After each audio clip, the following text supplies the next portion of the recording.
Welcome to my channel. 6/7/2024 ഇന്ന് നടന്ന UPSA എക്സാമിൻ്റെ ബി വേർഷൻ ക്വസ്റ്റ്യൻ പേപ്പറിലെ ആദ്യ 10 ക്വസ്റ്റ്യൻസും ആൻസേഴ്സുമാണ് നമ്മൾ ഇന്ന് ചർച്ച ചെയ്യുന്നത്. നമുക്ക് നോക്കാം. 1.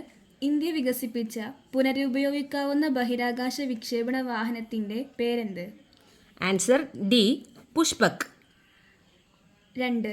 സ്വതന്ത്രമായി ടാർഗറ്റ് ചെയ്യാവുന്ന ഒന്നിലധികം റീ എൻട്രി വെഹിക്കിളുകൾ ഘടിപ്പിച്ച ഇന്ത്യയുടെ ബാലിസ്റ്റിക് മിസൈൽ ഏത്? ആൻസർ എ, അഗ്നി 5. 3. ദക്ഷിണാഫ്രിക്കയിൽ നിന്നും തിരിച്ചെത്തിയ ഗാന്ധിജി 1916 ഇന്ത്യയിൽ ആദ്യമായി പങ്കെടുത്ത പൊതുപരിപാടി ഒരു സർവകലാശാലയുടെ ഉദ്ഘാടന പരിപാടിയാണ്. ഏതാണ് ആ സർവകലാശാല? ആൻസർ ഡി, ബനാറസ് ഹിന്ദു സർവകലാശാല. 4. ചോദ്യം. 1946 പുന്നപ്ര വയലാർ സമരം തിരുവിതാംകൂറിലെ ഏത് ദിവാന്റെ ഭരണ പരിഷ്കാരങ്ങൾക്കെതിരെ നടന്ന സമരമാണ്? ആൻസർ ബി, ദിവാൻ സർ CP രാമസ്വാമി അയ്യർ.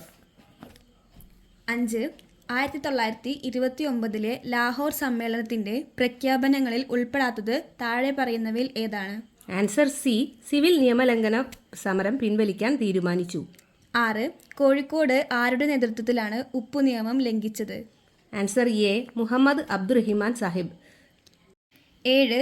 സഞ്ചാര സ്വാതന്ത്ര്യത്തിനായി കേരളത്തിൽ TK മാധവന്റെ നേതൃത്വത്തിൽ നടന്ന പ്രക്ഷോഭം ഏത്? ആൻസർ സി, വൈക്കം സത്യാഗ്രഹം. 8. സാമൂഹ്യ പരിഷ്കർത്താവായ വാഗ്ഭടാനന്ദൻ രൂപം നൽകിയ പരിഷ്കരണ പ്രസ്ഥാനം ഏത്? Answer B, Atmavidya Sangham. 9. മെസപ്പൊട്ടോമിയൻ ജനതയുടെ നിർമ്മാണ വൈഭവത്തിന് തെളിവായ ആരാധനാലയങ്ങൾ അറിയപ്പെടുന്ന പേരെന്ത്? ആൻസർ സി, സിഗുറാത്തുകൾ. 10. ഫോർവേഡ് ബ്ലോക്ക് എന്ന രാഷ്ട്രീയ പാർട്ടിക്ക് രൂപം നൽകിയ വ്യക്തി ആര്? Answer A, Subhash Chandra Bose. Thank you. 10 ഇവിടെ കഴിഞ്ഞിരിക്കുകയാണ്.